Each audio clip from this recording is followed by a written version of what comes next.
سادہ ایک بچہ کیئرنگ اور شیئرنگ کیسے ہو سکتا ہے؟ میں نے آپ کی ایک کتاب بھی پڑھی جس کے ٹاپکس یہ تھے، ٹائٹلز یہ تھے، I am caring, I am sharing. کیا بچوں کے لیے کیئرنگ اور شیئرنگ ہونا بہت اہم ہے، اور ماں باپ اس کو کیسے سکھا سکتے ہیں؟ دیکھیں، کیئر کرنا یہی تو انسانیت کا تقاضا ہے، اور شیئر کرنا یہ سوشل بینگ ہونے کے ناطے ہم چونکہ انفرادی زندگی گزارنے کے لیے پیدا نہیں کیے گئے، بالکل. تو ہم نے تو شیئرڈ ویژن کے ساتھ اور شیئر کر کے جینا ہے، اور شیئرنگ کا نفع بہت کثیر ہے. ہم نے اچھی بات بھی شیئر کرنی ہے، ہم نے لوگوں کی ضروریات میں ان کی ہیلپ بھی کرنی ہے، ہم نے خدمتگار بھی بننا ہے، مددگار بھی بننا ہے، اور بے آسرا لوگوں کا آسرا بھی بننا ہے، سہارا بھی بننا ہے. تو اس لحاظ سے اگر آپ دیکھیں تو خدمت ہے نا، خدمت بہت بڑی بات ہے. ہمارے یہاں کہتے ہیں خدمت کر مخدوم تھی سے، کہ آپ خدمت کرو گے تو آپ یعنی اس کا صلہ بھی پاؤ گے، دنیا میں بھی صلہ ملتا، اور اللہ سبحانہ وتعالیٰ تو صلہ دینے والا ہے. اور آپ کو یاد ہوگا سیدہ خدیجہ نے نبی صلی اللہ علیہ وسلم کے جو اوصاف بیان کیے تھے کہ اللہ تعالیٰ آپ کو کبھی رسوا نہیں کرے گا، اس لیے کہ آپ صلہ رحمی کرتے ہیں، آپ مہمان نواز ہیں، مہمان نوازی کرتے ہیں، درماندوں بے سہارا لوگوں کو کما کر دیتے ہیں، اور جب لوگوں کے لیے حق کے راستے میں مشکلات ہوتی تو آپ ان کی مدد کرتے ہیں، ان مشکلات کو دور کرتے ہیں. تو یہ ٹریننگ ابتدا سے ہوتی ہے.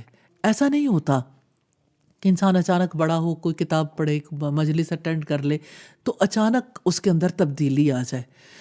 تبدیلی بڑے ہو کے بھی آ جاتی ہے، لیکن اتنی پائیدار نہیں ہوتی، اتنی پختہ اور رچی بسی نہیں ہوتی.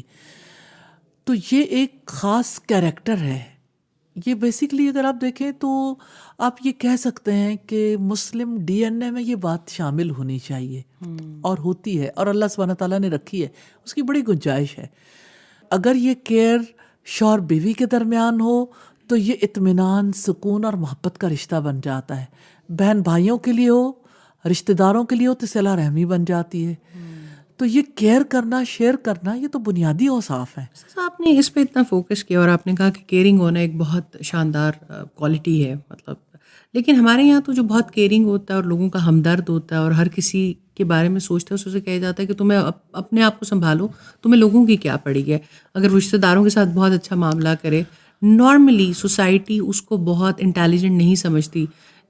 کس طرح سے انسان اپنے کیریئر کو بھی، اپنے مشن کو بھی، باقی چیزوں بھی فوکسڈ، اور ساتھ میں یہ خوبیاں بھی ہوں. یہ خوبیاں ہونا ویسے تو اچھی بات ہے، لیکن نارملی جس کے اندر یہ خوبیاں ذرا زیادہ ہوں تو کوئی اچھا بھی محسوس نہیں کرتا.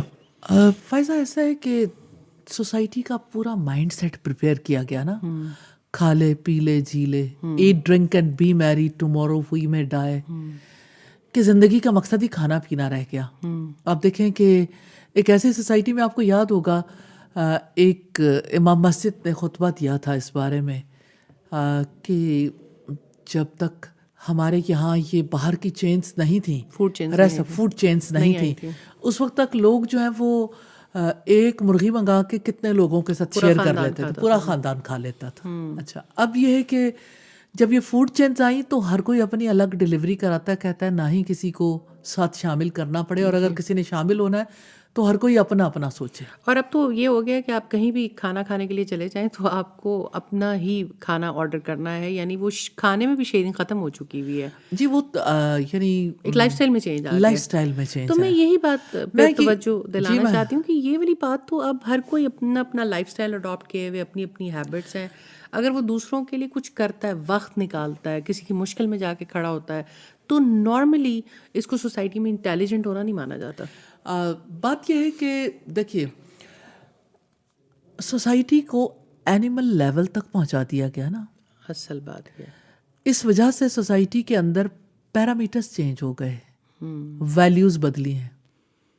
ویلیوز جو اللہ سبحانہ تعالیٰ نے دیے ہیں وہ تو کانسٹنٹ ہیں، لیکن یہ جو چینج آئی ہے، یہ چینج تو ظاہر ہے کہ اپنی نہیں ہے، ادھار مانگی ہوئی چینج ہے. اور جس کی وجہ سے نسلیں برباد ہو گئیں، اور جس کی وجہ سے ایک مائنڈ سیٹ تبدیل ہو گیا، جس کی وجہ سے والدین کے لیے اولڈ ہومز پسند کیے گئے، اور ہماری بہت زیادہ تعداد ہے والدین کی جو اولڈ ہومز میں بھیجی جا رہی ہے. یہ اس وجہ سے کہ ان والدین نے اپنے بچوں کو کیئر کرنا نہیں سکھایا، انہیں شیئر کرنا نہیں سکھایا. انہوں نے انا پرست بنایا، بچے کو خود پرست بنایا.